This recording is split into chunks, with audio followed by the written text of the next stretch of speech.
Oke, sebelum kita mulai pembelajaran kita hari ini, kita awali kegiatan kita dengan doa. Ibu minta kesediaan dari Mita untuk memimpin doa. Dalam nama Bapa dan Putra dan Roh Kudus. Amin.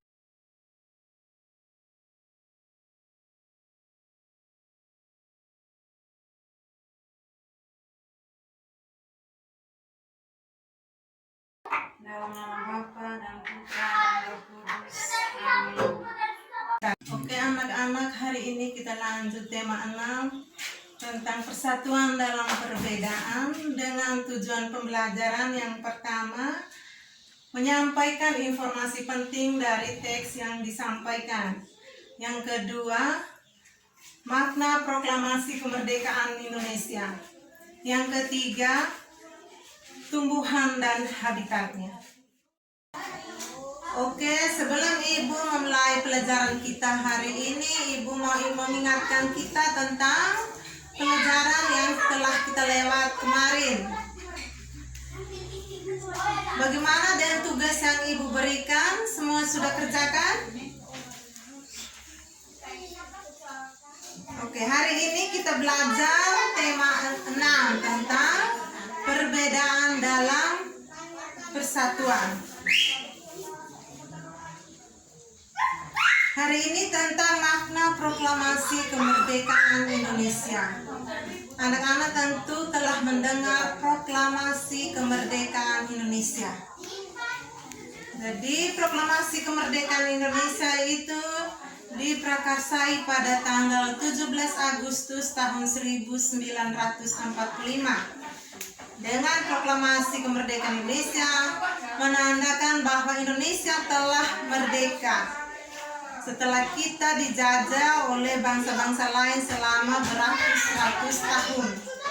Kita telah bebas dari penjajah, maka kita membuktikan kemerdekaan kita itu dengan dibacanya proklamasi kemerdekaan Indonesia. Pembacaan teks proklamasi kemerdekaan Indonesia itu disambut baik oleh masyarakat Indonesia. Ada juga yang merasa sedih dengan penindasan bangsa-bangsa lain selama itu. Jadi setelah adanya kemerdekaan, masyarakat merasa gembira. Untuk lebih jelas, anak-anak bisa melihat, membaca dari teks proklamasi kemerdekaan yang Ibu kirimkan melalui WA Group.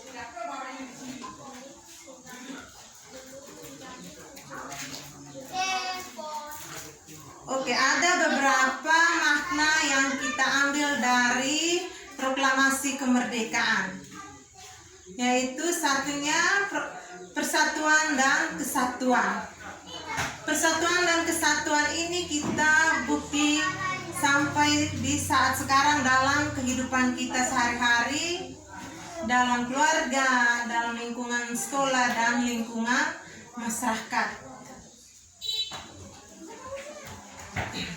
Selain persatuan dan kesatuan, ada juga beberapa makna dari proklamasi kemerdekaan Indonesia. Anak-anak bisa memahaminya melalui materi yang Ibu telah kirimkan melalui WA Group. Oke, Ibu kasih beberapa menit untuk boleh membaca tentang tumbuhan dan habitatnya. Habitat berarti tempat hidup. Manusia memiliki tempat hidup. Begitu juga dengan tumbuhan. Ada tumbuhan yang hidupnya di air dan tumbuhan yang hidup di darat. Ibu ambil contoh satu tumbuhan yang hidup di air, yaitu bunga teratai. Bunga ini memiliki ciri-ciri berdaun lebar, berbatang berongga, dan akar yang panjang ke dalam air. Daunnya berfungsi untuk menyerap cahaya matahari, sedangkan batang yang berongga untuk membawa oksigen dari akar.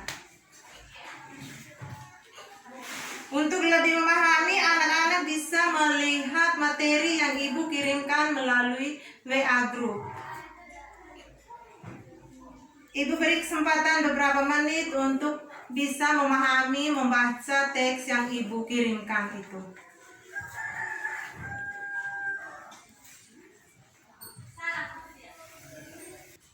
Selain tumbuhan yang hidup di air, ada juga tumbuhan yang hidup di darat, khususnya di padang, di mana curah hujannya sangat rendah.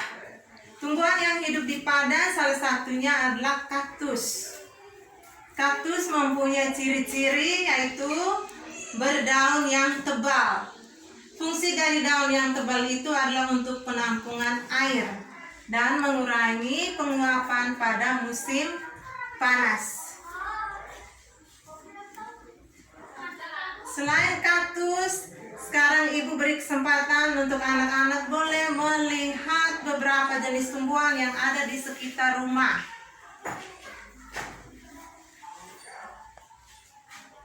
Semua tumbuhan itu memiliki ciri-ciri yang berbeda.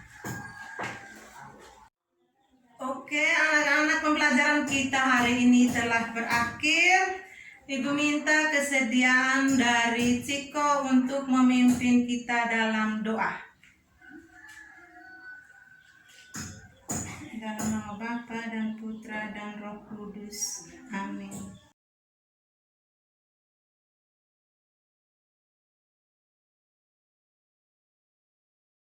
Dalam nama Bapa dan Putra dan Roh Kudus. Amin.